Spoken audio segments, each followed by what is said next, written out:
and gentlemen, and welcome to another episode of Bullseye. What a beautiful, beautiful Tuesday night we have in store for you, as we have a very, very special guest joining us in about 25 minutes. Before we get to who that is, we want to go ahead and remind you that tonight's show is brought to you by ApexGiftCard.com. If you want to save money on all sorts of gift cards, I mean department stores, I mean top restaurants, I mean AMC movie theaters, all you have to do is go to ApexGiftCard.com.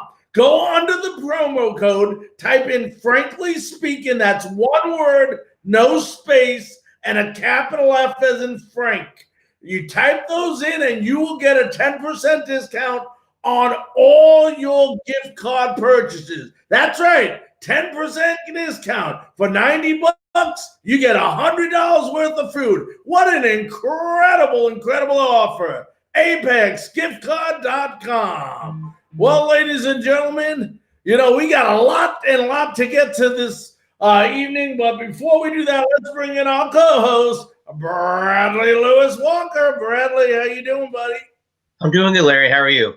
I'm doing good, but boy, do we got a lot to talk about. But before we do that, in about 25 minutes, we are going to have a guest for you, a really, really special guest. Name is Jimmy Baxter. For those of you that do not know who Jimmy was actually a two-sport star at USF. He was a track star, All-American, was in the U.S. Olympic trials, and he was a star basketball player for the USF Bulls. He actually went on to play, I believe it was either 12 or 14 years in the International Basketball League. So I had a great, great career, three-time All-Star. So this guy is, when you talk about an athlete, you're talking about a really, really great guy.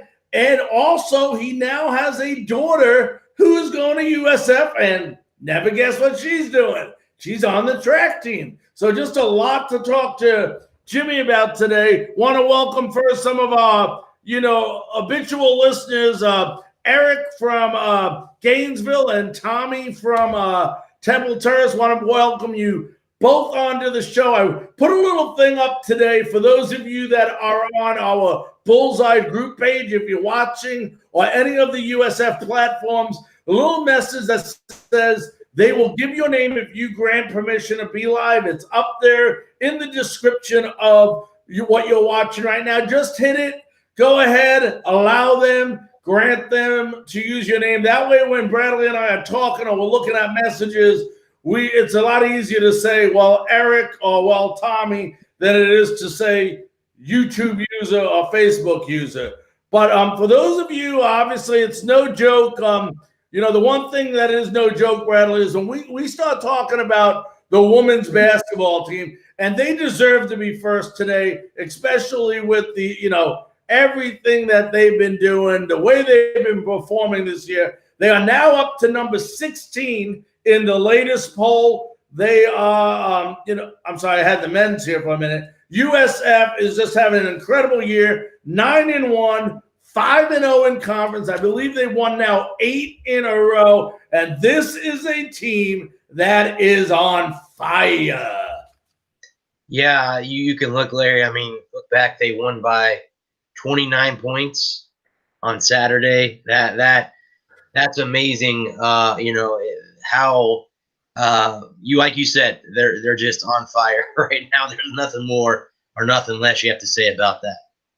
Yeah, when you talk about this woman team, Bradley, let's start off. We were on Tuesday. So on Wednesday, they ended up playing, believe it was Wichita State, which they pretty much blew away. They shot 43.5% field goal range. 3-pointers, what we talk about, this team lives and dies sometimes with the three, where they shot 46%. They made 12 of 26 3-pointers in that game. Had a very respectable 72.7 free throw percentage. But when you look at this game, USF led 27-18 at the half. Now, I want to talk about a little thing about this.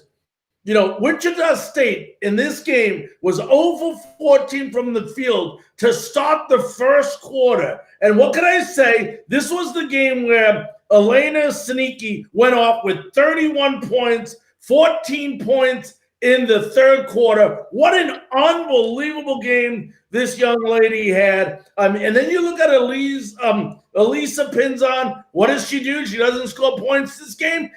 She'll dish out 9 assists. And then, of course, you have, Brandon Cover with 10 points, and Maria Alvarez hit 3 from behind the arc, 3 3-pointers. So here you had USF winning big over Wichita State. And, this was a game that Wichita State was definitely overmatched from the beginning. Yeah, Larry. Yeah, you hit the nail on the head. When you look back, too, you look at the stats, they were down 27-18 at the half. I mean, that seems like a lot closer than it was, but you could see in the second half, it was a big blowout. So, absolutely. And Bethany Manuga, she had 5 points, 8 rebounds in 28 minutes. That's not bad stats either. You were going down the list of there. But, yeah, I mean, again, sometimes you live and die by the three-pointer. And, let's look at their free throws. They were 72% in this game. I think we've talked about that anything above 50 or 60% is great. And they made 8 of 11. That's outstanding.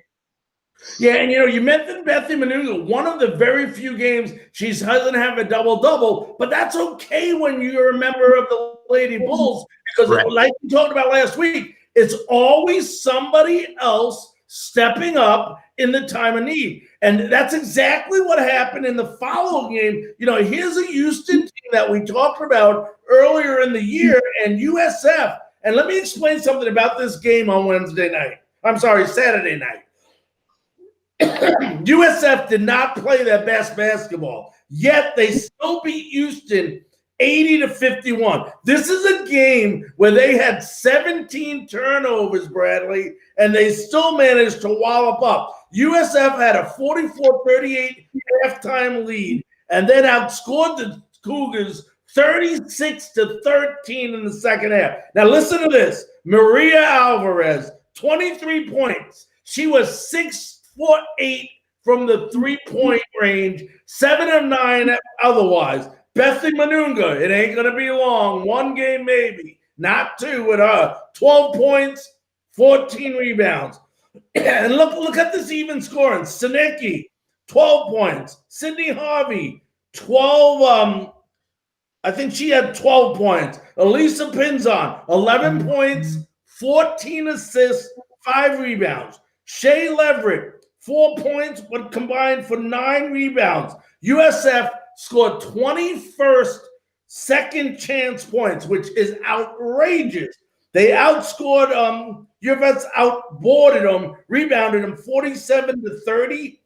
Now I did say USF had 21 turnovers, 14 steals, and they still managed to win this game convincingly. I don't know what it is with you. I think I'm allergic to you, Bradley. Houston went ahead but had 19 turnovers. And you talk about a young lady being hot. Maria Alvarez, 11 straight points for the Bulls to close out the half. I mean, it doesn't get any hotter than that. And when you and I just looked and you just heard me name this stuff, you heard 1, 2, 3, 4, 5. I mean, every single person on this Lady Bulls team is contributing. If it isn't with points, it's with rebounds. If it's not with rebounds, it's with assists. It's just amazing how well Coach Fernandez has this team playing. And, I'm sure, and we'll hear from him in a couple minutes, but if you listen to Coach Fernandez, he'll be the first one to tell you, you don't expect any team to have 17 turnovers in a game yet win. And in their case, they blew them out by what? It was 80-51, so 29 points. So it just tells you how powerful, if they can do this in a game they really didn't play as well as they like. Now, remember something. You just said it before. They go as the threes go. They hit 9 of 22 three-pointers for 40.9%. And once again, some big foul shots they hit, 72%. Yeah, they were 13 for 18 from the free throw line. Yeah, See, that's the thing, see, even when you miss a lot of 3-pointers as they did in this game against Houston, again, when you have multiple contributors, whether it's points, rebounds, assists, whatever it is, that's the thing. Coach Fernandez has been, he has this team clicking on all cylinders. Larry, got to listen to an interview he did here on 620 locally the other day, and they were talking about how wonderful this basketball team is. And Jay Retcher said that they had just moved to number 16 in the country. And so it's outstanding. This team is clicking right now. And like you said, they won 8 games in a row. And I don't see them losing to Tulane either tomorrow or Thursday night, whenever they play them next. Yeah, and I'll tell you what, I don't see, they keep playing like this.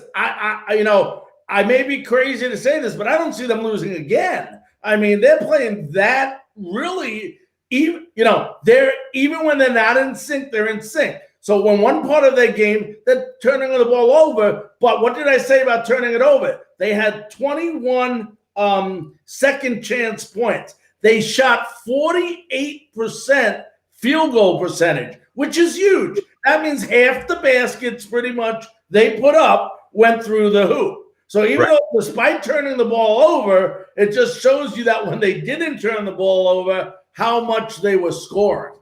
Yeah. And like I said, too, you look, Larry, they had, 21 turnovers and still won the basketball game. That's pretty damn impressive in my book. Yeah, and I'll tell you what, it's just a great job. I mean, it's so exciting to watch this team. It really is. I mean, when you watch this team and you look at this team, like I said earlier, there doesn't seem to be any weakness. I think at the beginning of the year, you and I hit on, okay, the free throw, in the 50s, the high 50s, low 60s. They raised that, a little 10 to 15% since we've had that. And it's showing that, there's a big difference when, you're on a run and you make free throws or you miss free throws, because one of it damages the other team's morale. The other way doesn't, man. So great job for, correcting that. And, I want to go ahead and let's see if we can hear real quickly, buddy, from, I think Coach Fernandez is coming on. Let's go get him.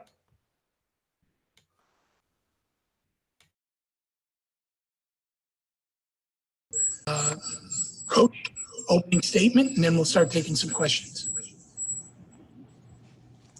Well, we had 5 guys in double figures, and we had 22 assists on 29 baskets. The biggest difference in the first half and the second half was us, the live ball turnovers. That's too many. Very uncharacteristic for us to turn the ball over 21 times in a basketball game.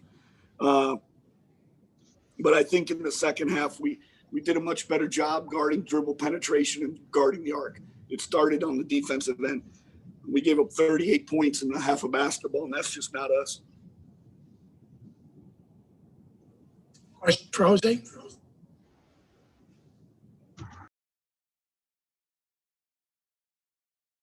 All right, Bradley. I think we're having a little double feed on that, so we'll go ahead and end it there. But you heard what's the first thing out of his mouth? We had 17 turnovers. See, Coach Fernandez is already saying, okay, forget about what we did wrong. This is what we need to fix. And that's definitely a winning formula as a head coach.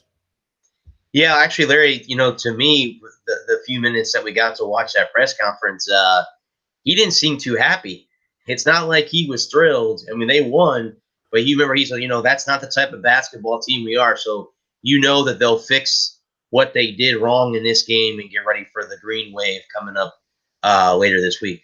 Well, let's move over to the men's side, Bradley. And, the men's side did okay. Let's first talk about the first game that they lost to Tulsa, 61-51. And I think the big thing that was missing in this game versus Tulsa was our big man. I mean, you had Mike Durr and Alexis Yetner. They averaged together only 8 points. Yes, one had 11 rebounds, one had 8 rebounds, but there was no points inside. I mean, just not at all. USF only shot 32.7 from the field. They only made 3 3-pointers, and they turned over the ball 15 times. And you and I both know, just like we talked about the woman, the men live and die on making those 3-pointers, and there's no way they're going to win a ball game if they only make 3 3-pointers the entire game. Yeah, Larry, they were 3 for 22. That's 13%. I don't think, and again, I'm not trying to draw any offense. I don't think that would even work in a high school basketball game, let alone a college game. So, yeah, they're definitely going to have to do a little bit better job of that. And I think they did in the game that they won. But, I mean, yeah, they went 12 for 16 from the free throw line. That's 75%. That's not too bad. But, again, the reason that they lost, when you only make 3 threes out of 22 attempts, that is something that they're going to have to clean up. Coach Gregory is going to have to clean that up in the next few games after, obviously. Yeah, and Jameer Chaplin had 16 points that game. All freshmen. Caleb Murphy, 12 points, 4 rebounds, 4 assists, and then Xavier Castaneda had 12 points in that game. But the big men were missing, and when you don't have an inside game and they're forcing you to shoot outside and you can't make baskets, once again, we talk about a formula that doesn't work. That's definitely not a formula that works. But then comes Wednesday night versus East Carolina, a big, big game that they won. And I'll tell you what really won this game for them. If you look at this game, I would say, yes, they scored 69 points, but it was the aggressive style of defense that was implemented by Coach Gregory that I really think kept this game in the hands of USF. Larry, I didn't get a chance to watch the game. Did they play a lot of press, or did they play man? How did Coach They Gregory were all over the place. They went game? to man-to-man, but I'll tell you what. First of all, in the score, let me give it to you, though. The U.S. defense held East Carolina to only 20% three-pointers and 38% shooting from the outside. So that just tells you how successful this defense was. Now, David Collins pushed in 16 points, 5 rebounds, 5 assists. We talked about last game, not hitting from the outside or not scoring inside. Oh, Alexis Yetna. There you go, big man. 10 points bumped in, 6 rebounds. Justin Brown, 12 points, 4 rebounds. And this is a team, USF, that's had big leads before. And once again, they scared the you-know-what out of you, because then ECU went on a 9-point run while they were up, but their style of defense held them off at the end, and we were able to win. Give Justin Brown. Justin Brown had 3 3-pointers. What did I just say? 3 what? 3-pointers. Live and die by the 3-pointers. 16-2 run to start the second half for USF. Pretty much held them after that. Then they went on the 9-0 run ECU, but we stopped them. But USF is now 7-5, respectable. 3-3 in the conference. If you look at statistics, I know you like statistics. 8 of 22 from 3-point land, 36.4%. Free throws still a nemesis, 55.6%. And they had 17 turnovers. Once again, they had 17 turnovers, but they came back with solid, aggressive defense that really helped them in this game. And, although they're missing on other things, I thought a great job by Coach Gregory and Justin. And when they went on that 9-0 run, to come back with this very aggressive style of defense and hold them off. So a big, big, big win versus East Carolina. And I'm going to tell you what, you talk about a big game coming up. USF plays Houston this week. I believe it's Thursday night. Houston is 10-1, 5-1 in the conference. They're ranked 11th overall. USF has not won versus a ranked opponent. Listen to this. Since beating Louisville in February of 2012. Oof. That's 9 years ago. I'm looking, Larry, on ESPN.com, and the matchup predictor, that's the thing that, guys, if you don't know what that is, that's who they're predicting will win the game. Houston has 84% on the 84 to the USF 16. So that's what the ESPN Power Index has Houston. So it would be great to end that streak and beat the Cougars. You know, I guess the good part, Larry, is we're at home. So we're at the Yingling Center. That's going to be good. I don't know if they're allowing fans. I know recently the Lightning and the Raptors are not allowing fans in Tampa. I don't know what the rule is at the Yingling Center, but any fans would help. I mean, that would be a great big win if they can beat Houston on Thursday night. Oh, it would be huge. I mean, you're talking about the 11th ranked team that only has one loss. I mean, they got a backcourt that is so incredible. I mean, you know, you want to go in this game and, you know, I'm sure they're going to be, you know, this is a game you go into, Bradley, where you should not have to fire up the team. If your team isn't fired up going up against Houston, ranked number 11th in the nation, then nothing you say or could do is going to get them fired up. This is a game that you want to win. Like you said, if they do have minimum crowd, it's in front of your home crowd. Either way, it's on your home court. Right. And, you know, this is a game, yes, I'm going to tell you right now, I'm not going to lie to anyone. We're outmatched in this game. Houston is a better team, but that doesn't mean you can't go in and beat that team. I mean, we've seen beat great teams. You know, it's how you play on any given night. Otherwise, you wouldn't play the game.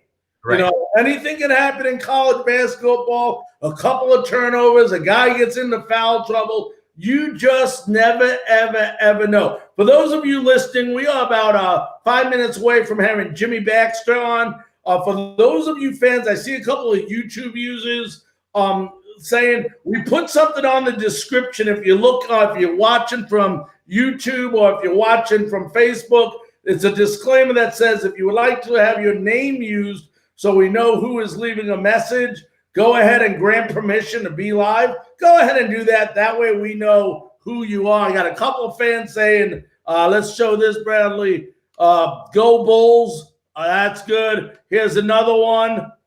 Go Bulls. And then a question for Bradley. Let's see what it says. Want to know how long Bradley's been following the USF Bulls? Eric, to answer your question, I've been covering USF football for 3 years for a website called iRock Media out of New York. I got on with them. I've been writing for them for about 2.5 years. I got the call to cover USF football, and I was lucky enough to be able to go to 3 games this year, 2 with COVID going on. Larry's teaching me about basketball and stuff, so I'm learning the ropes from him. But where my masterpiece, Eric, is in USF football. So football comes back around, I'll be a little bit more knowledgeable, but I'm gaining knowledge from Larry from basketball. So about 3.5 years has been to answer your question. And he's doing a heck of a job. Seriously, you really are. And, you know, Bradley, one thing that I wanted to say, actually, you just talked about basketball. One of the other sports that we'll be getting into, Eric and Tommy and the rest of our listeners out there, is softball is starting up. They had their first practice. Women's softball. Baseball is starting up. So, you know, right now it's basketball season. So Bradley and I, a lot of the guests that we have on, you know, during football season, you saw us put on a lot of football guests. During basketball season, obviously, we try to cater to the seasons that's going on. And obviously with baseball is going to be going on during basketball. So we're going to be mixing it up a little bit. Talking baseball, so you'll see us talking about a lot of different subjects when it pertains to USF. And we're about, I'm checking my phone now. Let's see if no messages. That's always a good sign. Okay, good. So we should be minutes away from. Let me check here. I never cough on my other shows. You know that? I don't know. You know, actually, Larry, I've had sinus congestion all week. So, yeah, I'm right there with you. So something's not right. Something's in the air. But anyway, Bradley, so I wanted to mention that softball's right around the corner. Now we get a little bit of mixture. You know, we don't know what's going on with spring football. You know, we can only assume, but, you know, right now it's been such a weird 2020. I don't want to even begin to think about spring football. I know some conferences haven't even played regular football during the season. But also, congratulations to Alabama winning the national championship convincingly over Ohio State last night. So, you know, even though we are a USF network and we root for USF, you know, we do give congratulations when congratulations are due. And, it was well-deserved. I don't know if you had a chance to watch that game last night, Bradley. I did, Larry. Is it safe to say that we can crown Nick Saban the GOAT of college football coaching? Can we just say that now? I mean, the guy's won everywhere he's coached. Michigan State, LSU, Alabama. I think you can kind of crown him. And you know, what's weird is me and Larry live in Tampa, and we live in SEC country because that's the dominating conference right now in college football. So until that changes, it's an SEC, which, you know, I'm an SEC guy myself, so I'm not really, you know, too worried about that. I do cheer for the Bulls. Like I said, I get to cover Bulls football. And, you know, you brought up spring football. I sure hope that I get a chance to go. But, you know, we didn't get to go last year, so I don't know what, you know, 2 months from now is going to look like. Hopefully better than it is right now. Yeah, and we're about a minute away from having Jimmy on. I'm checking my phone. Let me make sure everything is good there. And we'll give him, let him know we are ready.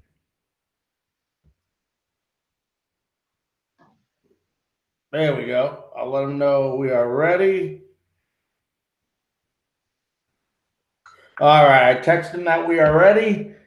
Should be coming on any second. I'll look for his message.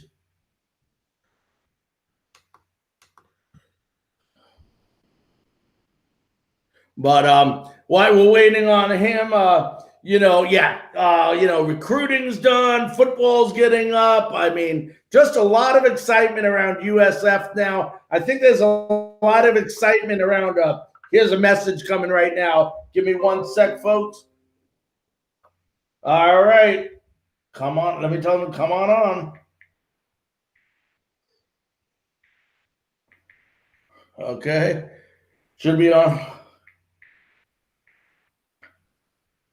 And guys, real quick, it was also awesome to have Michael Kelly on last week. That was a pretty awesome interview to have the head of USF Athletics on last week. That was cool. Yeah, and for those of you that did not see that, if you go to Bullseye, that's capital BULLS space I, you will go ahead and that entire interview with Bradley and me and Vice President Kelly is on there, so you can go ahead and see that entire interview on Bullseye or YouTube. Ladies and gentlemen, at this time, it is my great honor, thrill, and most of all, a pleasure to introduce to you former USF track and basketball star. Let's welcome in Jimmy Baxter. Jimmy, how you doing tonight? How you guys doing? How's everything? It's going good, Jimmy. How you doing?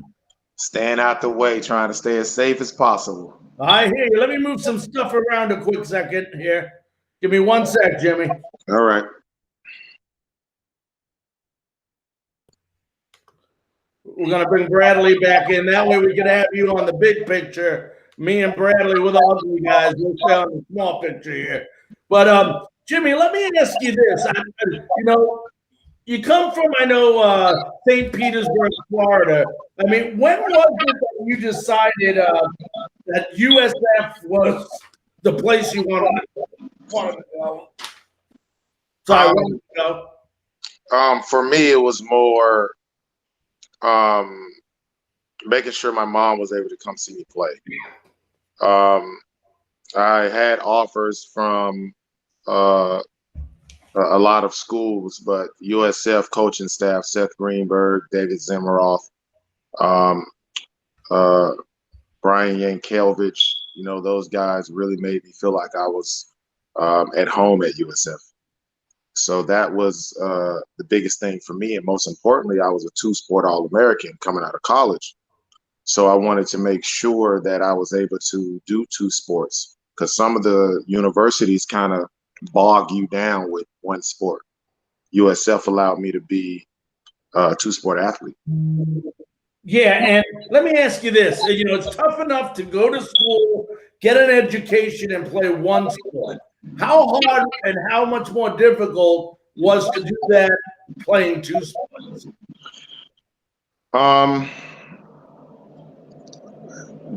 Being a two-sport athlete and still needing to go to study hall, go to morning classes, evening classes after practice, it was very difficult.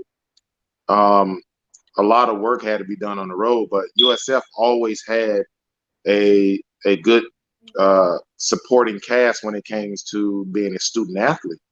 So anytime we needed extra tutoring, we had tutors on the road. We had our academic advisor a lot of times travel with us.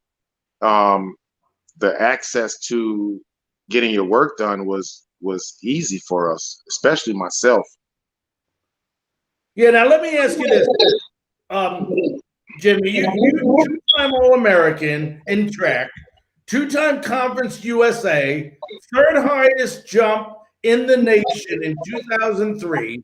You set the program 3 state trips to the NCAA Division I National Championships, and then you get to go to the 2004 Olympic trials. And that's just in track. We didn't even get to basketball yet.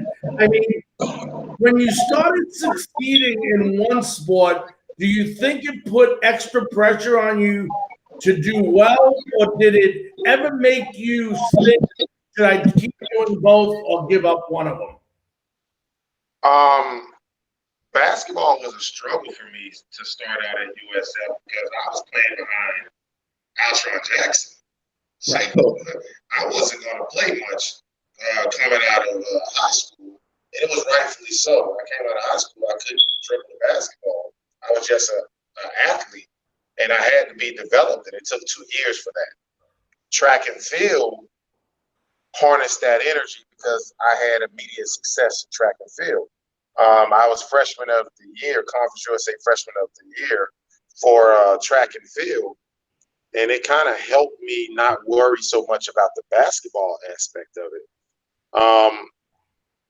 I didn't lose a track meet until my junior year. And I think I lost and didn't become a conference champion my junior year because the success I had in basketball my junior year. Right. So one went up and one went down for me. Yeah, but do you think, Jimmy, and I asked a lot of track and field people that do two sports, do you think track and field helped you succeed in basketball? Because, I mean, you're doing a lot of things that is in relation to basketball. I mean, obviously your jumping skills goes without saying. You were doing a high jump. You know, the track and field to stay in shape for basketball obviously talks about itself. Do you think being a track star helped you get better and in better shape for being a basketball player? No, for me, because basketball season was first.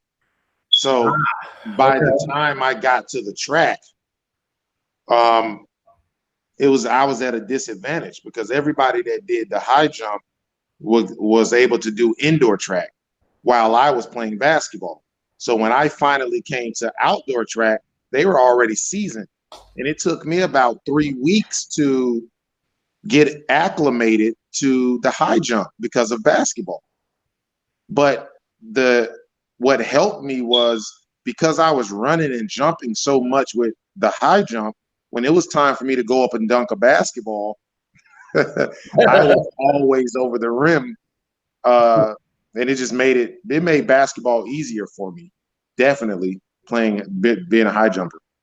Now, you mentioned your first couple of years in basketball didn't obviously go as well as you liked. And then, I don't know, something hit you your junior year because you exploded. I mean, here you are, not averaging much, and then you start averaging 14.6 points your junior year, 5 rebounds, 2 assists, 2 steals a game. I mean, was it something you did different, or did it just automatically junior year click in for you? A bunch of it was Coach David Zimroff. He was like, "It's your time. Like it's your time. You've been here for 2 years. You know, you haven't played much. You haven't started. Yes, you've had a lot of success in track and field, but it's your time for basketball. You need to take this, way serious." And the message was received. And coming out after my track season, I just put the work in more than ever because I really wanted to have a really good junior year. And, it was one stretch my junior year where I was averaging almost 25 to 26 points a game versus notable teams. So I horned in a little bit more when it came to basketball. Yeah, now, you talk about basketball, and, I think when you were there, if I remember correctly, you went to the NIT 1 year. And I believe, if I'm correct, I'm going back now in my head, Seth Greenberg was the head coach at that time. Correct. What was it like playing under Seth Greenberg? I know he had some success there as a head coach. Actually, the year before you came, I think they went to the NIT as well. What was it like playing for Coach Greenberg?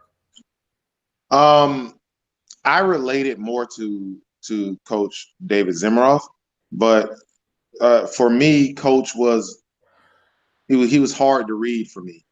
I didn't know where I stood with him for the first few years, and I think we became closer going into my junior year and during my junior year. I mean, I was difficult myself, man. Coming out of high school, I was the man, and I was expected to be the man in college. And when I got humbled, it kind of played with me a lot. Coach Greenberg it was his way. So I did consider transferring after in the middle of my freshman year, but I hung in there. There's no better place than USF. Now, after your college career, in both track and field and in basketball, you decided to go overseas to play basketball and had a very, very successful career, 3-time All-Star. But what made you decide to go out of the country to play basketball? Well, after the 2004 Olympic trials, I remember Marion Jones telling me that you have to do a lot of circuits to make a lot of money. And at the time, you're talking a wife, kids, basketball was just offering too much money right away. I didn't get the looks I needed my senior year, so I had to, revamp myself. And I ended up getting a 2-year deal over in France. My first team was Dijon. I was rookie of the year. We won the French Cup. I was an all-star and leading scorer of the team my rookie year. And I remember coming home to work out with the Miami Heat. And that was probably the toughest workout I ever had in my life. And they ended up signing a point guard over the we were 3 proven. It was 3 of us. And we were 3 proven European stars that didn't make that Miami team that year. And I realized then it was so political that I just really wanted to focus on the career God has blessed me with, because people don't realize over there in Europe, you're making $300,000, $400,000, $500,000 a year, tax free. They're giving you a house, a car, paying all your bills. So you save a bunch of that money. So the local player that's playing in the NBA that's on league minimum, they're spending that money in the States and getting taxed. Right. So it just made sense that I stayed put in Europe. Now, what if you had to say between the American game and the game that was played overseas, what was the main? Because you did really, really well there. I know your point per game went up, and obviously so, 3-time All-Star Rookie of the Year. I mean, what was the major difference between the style of basketball they played overseas versus they played in America? They work harder than us over here. Over there, those kids from 10 years old and up, they live, sleep basketball. They go to school, get out of practice, they get out of school and they practice in 2-3 times a day. They don't complain. They don't have all the extra stuff the American basketball player have. They're not sold on shoes and style. They're not athletic as we are. They're fundamentally sound. They're overly smart. They know the game. This is the reason why Dirk Nowitzki, Manu Ginobili, Tony Parker, Casper Porzingis, Luka Doncic. I can go down the list of players that come here immediately and are better than us. This is the reason why we are so stuck on playing dribble, dribble, dribble, dribble, dribble, dribble, step back three, crossover, crossover, crossover, dumb shot. When those guys literally play real basketball from a young age.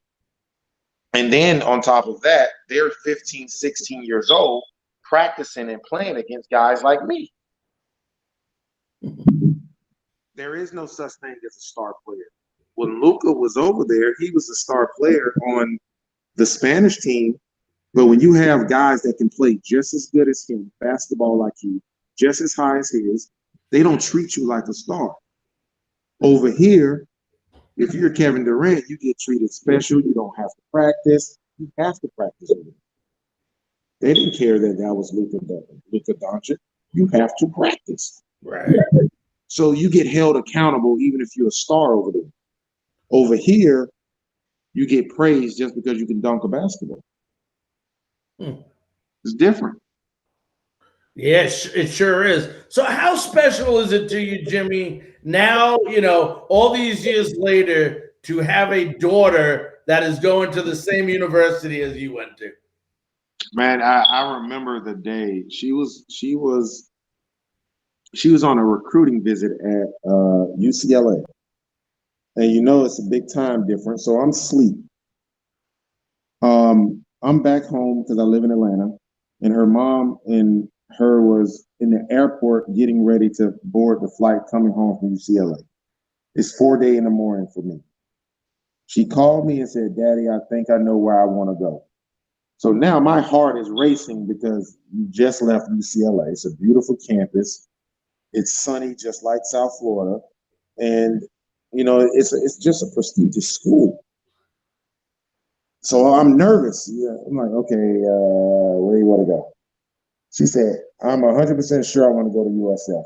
I rolled out of bed, fell down, rolled 3 times, dropped the phone in excitement because I don't think we've ever had a son, a father-son or a daughter-father combination that can bring the success that the dad brought. And I know immediately she's going to be a star. Now, Jimmy, she's track and field, right? Correct. She was one of the top 100-meter, 200-meter long jumpers in the nation coming out of high school. Remember, she didn't have a senior year because of the pandemic. She's a freshman. So she got a full ride offer from her junior year. So imagine if she would have ran track her senior year. Yeah. Oh, yeah. Well, listen, before I round it up with you, first of all, I want to let Bradley jump in here a couple minutes. Bradley, I know you have a couple questions. Go ahead, buddy. Real quick, Jimmy, what did you like to do better at, or should I say better? Which two, because you were a two-sport athlete. Did you have more fun, Jimmy, playing track or doing track or playing basketball? Which one came more natural to you as an athlete? Track and field was more natural to me. I remember them stopping track meets just to watch me jump. And at a lot of track meets at the end, I was the only one jumping. So I was always trying to get a higher mark, whether it was 7 foot, 7'2", 7'3", 7'6". They stopped one track meet for me to attempt 7'7". So when all the eyes in the stadium is on you, it's no greater feeling. It's no greater feeling. because you can't hide from you can't hide. You can hide with football, you can hide with basketball, you cannot hide with track and field. Good point. Yeah, Larry, that's all I have. Yeah, I just wanted to ask you that. One Yeah. thing, Jimmy, I do want to give you an opportunity to talk about, and I'd love to hear about is I know you're the founder of the All Heart Incorporated. I know a little bit. It's a track team for youth. They compete around the world in different events. Why don't you go ahead and tell us a little bit more about that? I think what I've seen from it, just an unbelievable and awesome organization. Well, we started All Heart Track Club in 2008. I was actually out of the country when we started it. And since then, we've put 11 kids in college. We have 17 All-Americans and 5 national champions. I stopped the track program in 2015 because I started the basketball part of All Heart, which is called All Heart Athletics. We have 12 Team Baxters. We've put 5 kids in college since then for basketball, and this summer I'll have a 4-court basketball facility built here in Atlanta, right on the south side of Atlanta, maybe a 5-10 minute drive to the airport. We also have All Heart Prep Academy post grad, which is a 501c3. So my job is to try to help student athletes get to college for track and basketball. That's what the program is essentially for. That's awesome. That is just unbelievable. Well, listen, my friend, I want to take the time to thank you very, very much taking time out of your schedule to join us on Bullseye tonight. Anytime. I appreciate you guys inviting me. You guys are doing a great job. I love the content. Keep up the good work and go Bulls. Go Bulls. All right. Have a good night, buddy. Thank you, guys. Have a good night. Bradley, another great conversation. But, something we're learning more and more as we talk, especially on the basketball side of it. When we first did football, we didn't hear it much, but we might have interviewed by now, it's got to be 7, 8 basketball players, 1 female basketball player. We're trying to get more on. But at the end of the day, my point I'm trying to make is a lot of the USF folks that graduate and have a good career. I know Chucky Atkins played in the pros some, but a lot of them go overseas. And a great reason, a great example Jimmy told you was there's money to be made over there, and there's money to be made right away. And when you think about it logically, Jimmy's right. You make $300,000, $400,000. They know you come from America. You're coming over to play. You're immediately put into the team. And I stress the word team because you heard Jimmy said, everybody's treated the same overseas. It's not like you may be a great basketball player. You may score a lot of points, but at the end of the day, whether you score 1 point a game or 25 points a game, you're treated the same way. And when you talk about a team and building team chemistry, that goes a lot further than some of the ways we do things here. Yeah, Larry, in a way, I hope you guys were listening. He basically kind of said the NBA needs to change because he flat out came out and said that the players over in Europe are ready to play. Like he said, that, they start at age 10. They practice 2 or 3 times a day. And like you said, man, they don't play the same way that they do here in America. So yeah, man, the way that he talked passionately about playing overseas, and you know what? Why not? If the money's there and you can go over, like he said, they give you a house and a car for free. You don't have to pay taxes. Why would you want to do? I want to do the same. Not only that, Bradley, but you're treated the same. Exactly. Like you said, he used Kevin Durant, I think, was the one he used as the example. He can miss as many practices as he wants because he's a star. Over there, no, you miss practices, you don't play. And that's the way it should be. The only difference when it comes based on your performance maybe should be the dollar that you make or not make. But at the end of the day, how you treat, how these coaches coach their players shouldn't change by the way they play the game or how many points a game they score. Everybody, you talk about unity, you talk about camaraderie, you talk about family atmosphere. Well, if you're not doing those things that Jimmy talked about, you're doing everything to deter from that. No, yeah, I can't agree with you more, Larry. See, there's the thing too, like you just brought that up. Jimmy brought that up too. He said that, a player that's making, the league minimum in the NBA, he has to practice. He can't miss a practice. He can't say, oh, you know what, coach, I'm not practicing today. Yeah, because you miss practice, they'll bench you or they'll get rid of you and they'll find somebody else. Where over there, if you miss practice, you're going to get benched and you're not going to play. So yeah, everyone is held. It's more of a team game over there than it is an individual game over here.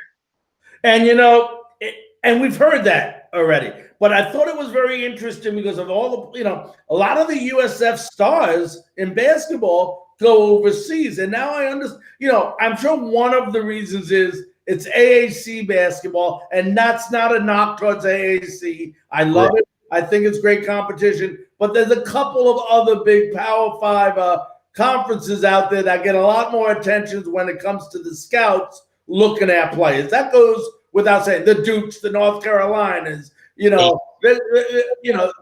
to get better looks, okay? But, USF may not get, and then, some of them, like he went undrafted, Jimmy, in the draft. But my goodness, if you look at those statistics and how well he played, and, when you look at a guy or a woman that plays basketball overseas, there's a difference between the statistics box between American players and other countries. What it is they're consistent across. In other words, they'll have rebounds, they'll have assists, they'll have steals, they'll have points, okay? Whereas in American basketball, it seems like you got that one guy that all he does is rebound. One guy, all he does is get assists. One guy that just scores points. I think the last guy, one of my favorite players to ever play in the NBA, actually my two favorite players, they played,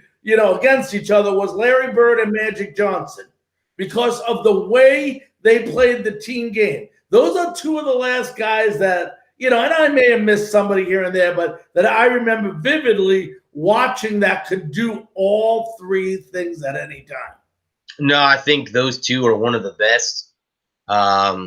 See, again, Larry, I grew up in a different era. So, again, I was there to see, Michael, to see Jordan, and my favorite player was Reggie Miller.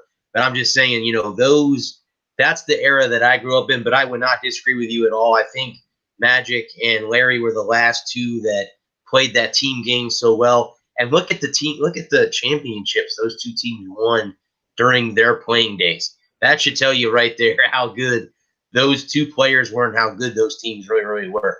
Yeah, and you look at both these guys, there's six men. That sixth man, the man off the bench, a Kurt Rambis and a Kevin McHale. Two great players that could start on any other team, but they were team players. Okay, now we don't know how they practice. And I'm looking at this message from one of our YouTube users. He's a better person than even an athlete. I mean, it's amazing what he does for these kids. I mean, for him to go out there and give back to the community. And you saw when we asked him the question about his daughter, that big, huge smile, how proud Papa is to have his daughter. I mean, he didn't have to say anything. The smile said it all. And I'm so happy for him because, I know that's where he wanted her to go.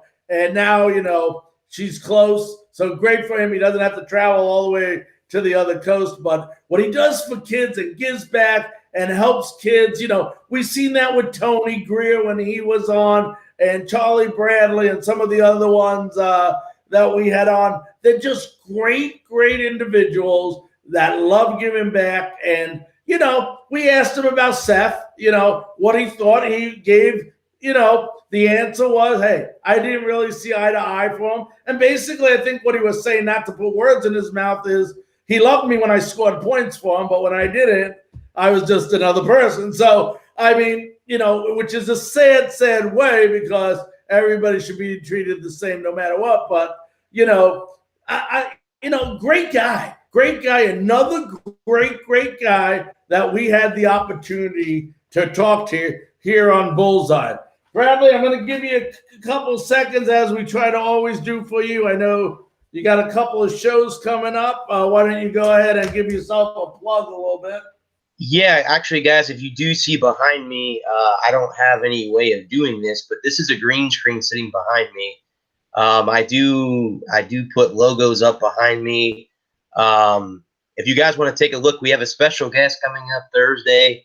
I don't want to give it away, so we have a play-by-play for a major college university coming on. One of them, and I'll give the conference away. It's the Big Ten. Not going to give the team away. I'll let you guys figure out who that is. But he's coming on our show. So it's called The Walk Report, guys. It's on 8 p.m. Eastern Standard Time in case you guys are listening from another coast, another country. But that's when we're on. I'll be joined by Adam and Lewis from my co-hosts on that show. But it's going pretty well, guys. And then my Monday show is called the Sunshine State Sports Chapter, which is all Florida sports. And the funny thing is, guys, I end every show with USF. So whatever I miss, I know the next night I'm going to be talking about it with Larry right here on Bullseye. So, yeah, guys, if you want to take a look, Eric, if you want to hop over, man, let me know. I'll give you the link, and you can come over and watch our show on Thursday. I know Larry has a show on Thursday nights too, so I don't want to take away anything from him or take you guys away from him, because that's not what I'm trying to do by any means. Nah, never. We know that. Hey, we got 2 shows coming up with Frankly Speaking Sports. Some of you might have heard about it already. First one is tomorrow night, starting at 9 p.m. Eastern Time. You can go to crewforlife.com or Frankly Speaking Sports. We're always on both. Tomorrow, former Tampa Bay Lightning Andre Waugh is going to be joining us tomorrow. Think you remember that name, Bradley, don't you? Yes, 2004. Yes. Well, it was a while ago, but he'll be joining us tomorrow night. If for those of you that don't know, the Lightning open up tomorrow night without fans.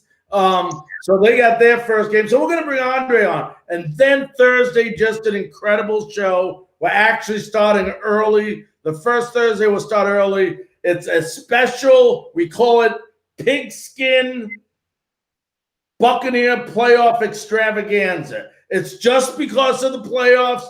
It's going to be at least a 2-hour show. And boy, do we have a full slew of guests coming on that night. As of now, these are the guests that will be on our show that have committed to being on our show. First of all, super fan, Matt Bucknuts Algieri. He's with What the Buck Really Matters Foundation, one of the super fans. Next will be Big Nasty. I think everybody knows Big Nasty. Then we're going to have Saints beat writer John Hendricks. John Hendricks will break down the Saints for us. After that, it gets even better. Former offensive tackle for the Tampa Bay Buccaneers, George Diaz, will be coming on to talk to us.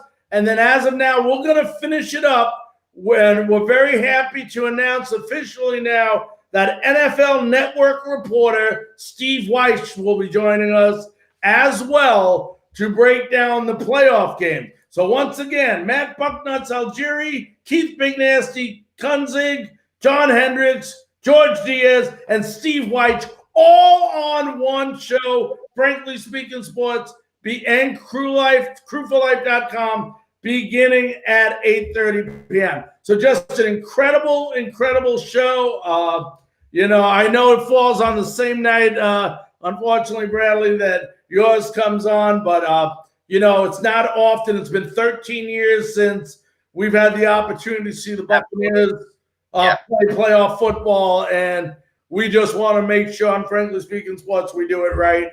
And, I know you watch my show. I watch your show all the time. Larry, I'll be honest with you. Hopefully third time's the charm. The funny thing, guys, if you don't know, I actually got to meet Larry in person in week 1 when the Bucs played the Saints at a Bucs watch party at, in Brandon. And I never met Larry. Larry had talked to me, and then we met each other there at, so at Dave and Buster. So it was kind of cool. And then about a couple months later, he pitched this deal to me. So we've been doing this show for a long time, and I hope third time's the charm. I hope the Bucks beat them, and hopefully they play Green Bay in the NFC title game next week. That would be great.